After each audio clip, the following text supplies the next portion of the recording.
Hello students of class 11th subject education.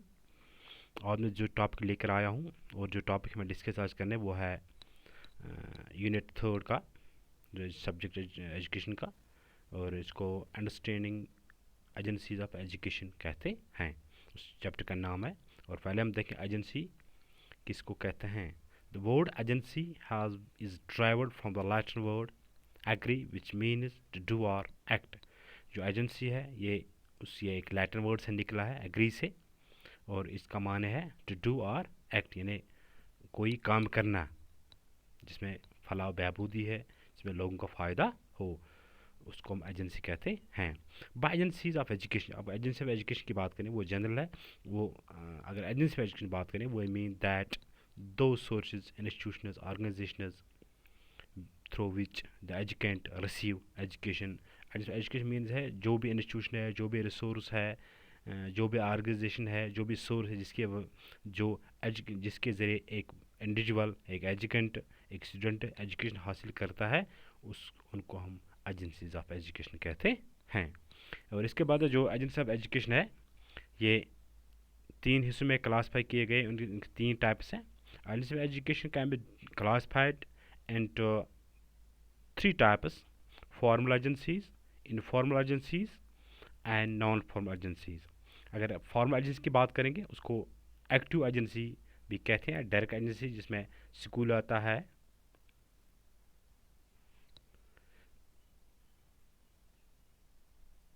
और religious institutions आते हैं,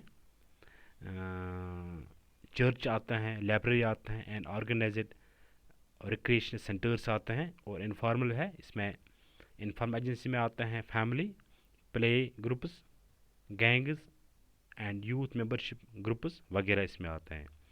और इसको पैसिव एजेंसीज भी कहते हैं। नहीं, ये भी डायरेक्ट, वहाँ पर भी डायरेक्ट है।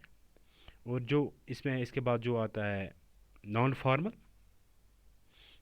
इसमें radio, TV, television, cinema, press, newspaper, digital education वगैरह आता है, उनको पैसिव एजेंसी ऑफ एजुकेशन कहते हैं। तो आज हम देखेंगे जो फॉर्मल एजेंसी ऑफ एजुकेशन ये क्या चीज़ होती है। Formal education it has a different aim, ये इसके पीछे एक डिफरेंट एम्स होते हैं, क्योंकि बहुत सारे एम्स को होते हैं। इसमें फिजिकल डेवलपमेंट एम होते हैं, इंटेलेक्चुअल एम होती है, सोशल एम होती है, कल्चरल एम होती है, एजुकेशन एम होती है, स्पिरिचुअल एम होती है, मॉरल एम्स होती है, एस्थेटिक एम, उसके बहुत सारे एम्स होते हैं, इकोनॉमिक एम होती है।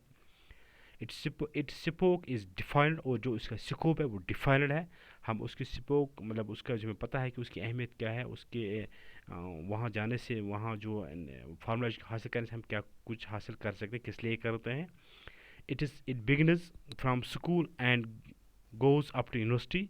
ये स्कूल से मतलब जब हम एक बच्चे को एक स्कूल में मतलब नर्सरी में उसको एडमिट करते हैं, और यूनिवर्सिटी जब तक यूनिवर्सिटी में रहते तब तक उसको ये फॉर्मल एजुकेशन हासिल कर, उस चीज़ को फॉर्मल एजुकेशन कहते हैं। यानी इसमें स्कूल भी आते हैं, या हाई स्कूल भी आते हैं, प्राइमरी स्कूल भी आते हैं, प्राइमरी स्कूल भी आते हैं, हाई स्कूल भी आते हैं, हायर सेकेंडरी भी आते हैं, और इसमें कॉलेज भी आते हैं, यूनिवर्सिटी भी आते हैं।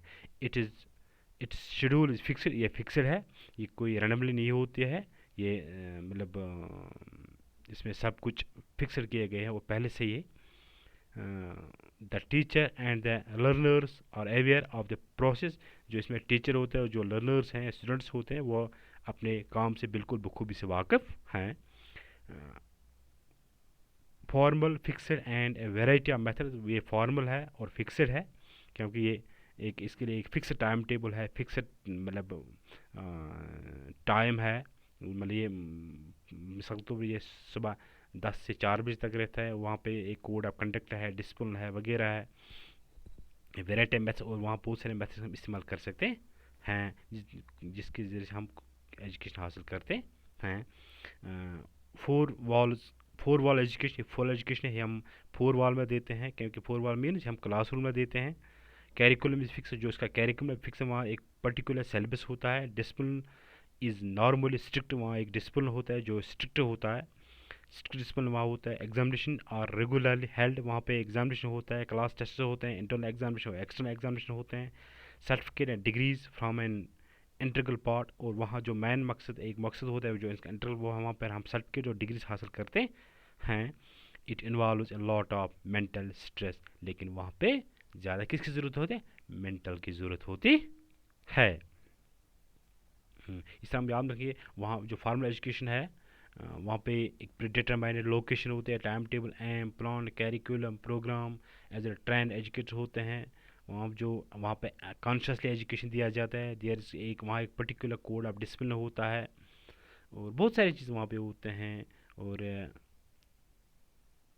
जो एक मतलब एक एक मैकेनिज्म के तहत वहाँ चलता है। तो इसके बाद है इनफॉर्मल एजुकेशन जो होती है, it has no different aim, उसके लिए कोई एम नहीं होती है, क्योंकि जो इनफॉर्मल एजुकेशन होते हैं are those which education is imported informally and unconsciously. Informal unconsciously वहाँ कोई डिलिवरल प्रोसेस नहीं होता है। दिस एंड चीज़ लेक ऑफ फॉर्मेट, वहाँ पे कोई रूल्स नहीं होता है, सिस्टमाइजेशन नहीं होते है, प्री प्लानिंग नहीं होती है, वहाँ पे कोई डिसिप्लिन नहीं होते हैं। Some of the formal of family, इसमें क्योंकि मैंने पता इसमें क्या आता है, फैमिली आता है, प्ले ग्रुप्स आता है, गैंग्स आते हैं, यूथ मेंबरशिप है, क्योंकि जब हम घर में होते हैं वहाँ कोई पर्टिकुलर सिलेबस, पर्टिकुलर एम इस चीज़ के पीछे नहीं होती है, एक एग्जामिनेशन नहीं होता, टाइम टेबल नहीं होता, या प्ले ग्रुप में प्ले ग्राउंड में चले जाते हैं, अपने अपने फ्रेंड से मिलते हैं, कुछ नहीं वहाँ इस चीज़ का हो इस तरह जिस तरह फॉर्मल एजुकेशन होती है। यहाँ पे वहाँ अनकॉन्शियसली हासिल करते हैं education. It is no different aims, उसके लिए इस पीछे कोई डिफरेंट एम नहीं होते हैं। It's scope is not different, उसका स्कोप भी हमें ये पता नहीं है। हम एजुकेशन हासिल करते हैं, हम कुछ ना कुछ सीख लेते हैं, क्योंकि जो भी एक्सपीरियंस करते हैं इससे हम कुछ ना कुछ हासिल सीख लेते हैं। It is life long process, और ये लाइफ लॉन्ग प्रोसेस है। ये it starts from the time of birth and and still death, ये चलता रहता है। फॉर्मल एजुकेशन की तरह ये कन्फर्म नहीं है। It has no fixed schedule, इसके लिए कोई शेड्यूल नहीं, कोई टाइम टेबल नहीं है।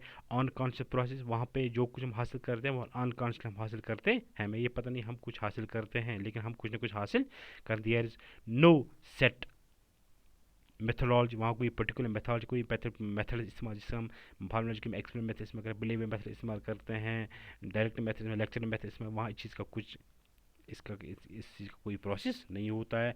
It can be occurred at any place, हम किसी भी जगह हासिल कर, जहाँ भी जाते हैं, किसी भी ग्रुप में जाते हैं, किसी भी फंक्शन में जाते हैं, हम ये एजुकेशन हासिल वहाँ पर कुछ ना कुछ हासिल करते हैं। कैरिकुलम इज़ नॉट, वहाँ कोई कैरिकुलम नहीं होती है। Issue of discipline does not exist, वहाँ डिसिप्लिन की ज़रूरत नहीं होती, नहीं तो होता ही वहाँ पे।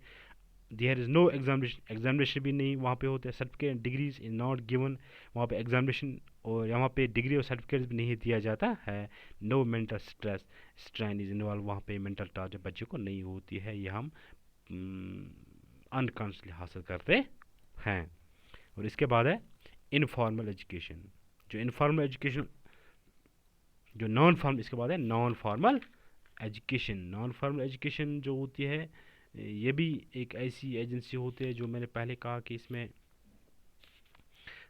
It has large clear cut AIIMS, इसके भी बहुत सारे एम्स हो, जिसमें टीवी, रेडियो, डिजिटल एजुकेशन आते हैं, जो हम यूनिवर्सिटी से आ सकते हैं, जो स्टूडेंट डायरेक्टली यूनिवर्सिटी में मतलब एडमिशन नहीं ले सकते हैं किसी भी तरीके से, फिर वो मतलब डिजिटल एजुकेशन में एडमिशन लेते हैं। फिर और जहाँ इग्नो की तरह हम कुछ कुछ हासिल कर डिग्रीज हासिल करते हैं, रेडियो, टीवी वगैरह, प्रेस वगैरह, इससे इसमें ये आता है। वहाँ पे एम्स होते हैं। It scope is generally different, उसका एम भी डिफरेंट मतलब जनरली डिफाइंड होता है, क्लियर होता है। It can be long, life long, ये भी लाइफ लॉन्ग होते हैं, ये भी हम किसी भी वजह, और ये भी ये कन्फर्म नहीं होती है। ये it start from birth and till death. It schedule is fixed as well as no fixed, ये एक फिक्सड भी होती है और नॉन फिक्सड भी होती है। फ्लेक्सिबल अप्रोच इस फॉलो, वहाँ एक फ्लेक्सिबल अप्रोच है, वहाँ कोई स्ट्रिक्टनेस नहीं होती है। Outside from four walls education, ये हम क्लासरूम में हासिल नहीं कर सके, आउट ऑफ फोर वॉल्स हम हासिल कर सकते हैं, जैसे रेडियो, टीवी, टेलीविज़न, प्रेस वगैरह। कैरिकुलम इज़ वेरी फ्लेक्सिबल, जो वहाँ का कैरिकुलम वो भी फ्लेक्सिबल होता है, वो स्ट्रिक्ट कोई नहीं होता है। Discipline is rather flexible, discipline की वहाँ पे ज़रूरत नहीं होती है, क्योंकि घर बैठ कर हम हासिल कर सकते हैं। डिसिप्लिन इज़ इस तरह एग्जामिनेशन आर नॉट फ्रिक्वेंट, वहाँ बार बार एग्जामिनेशन नहीं होते, वहाँ ज़्यादा एक्सटर्नल एग्जामिनेशन होते हैं, कभी होते भी कभी नहीं भी होते हैं। और सर्टिफिकेट डिग्रीज मे और मे नॉट बी अवॉर्डेड, कभी वहाँ सर्टिफिकेट हासिल करते हैं कभी नहीं करते हैं, क्योंकि जब हम टीवी रेडियो प्रेस से कुछ हासिल करते हैं वहाँ पर हम वो हम सर्टिफिकेट नहीं, जब हम यूनिवर्सिटी में डिस्टेंस थ्रू जाते हैं, इग्नो के थ्रू जाते हैं, वहाँ तो सर्टिफिकेट हम हासिल करते हैं। नॉन मेंटल स्टडीज वहाँ पे मेंटल स्टडी की इन्वॉल्वमेंट नहीं होती है, लेकिन ज़्यादा नहीं, वहाँ ज़्यादा स्ट्रेस नहीं होता क्योंकि वही कन्फाइंड नहीं होती है। इस तरह आपने अच्छी तरह से आपको समझ होगा एजेंसीज ऑफ एजुकेशन, इसमें फॉर्मल, इनफॉर्मल और नॉन फॉर्मल। और इसके बाद हम देखेंगे जो फॉर्मल एजुकेशन, जो फॉर्मल एजेंसीज है इसमें कौन कौन से आते हैं, उन पर हम एक एक करके डिस्कस करेंगे, इनफॉर्मल भी डिस्कस करेंगे और नॉन फॉर्मल एजेंसी एक एक करके डिस्कस करेंगे। फिलहाल इतना ही आज। Stay home, stay safe, thanks, okay.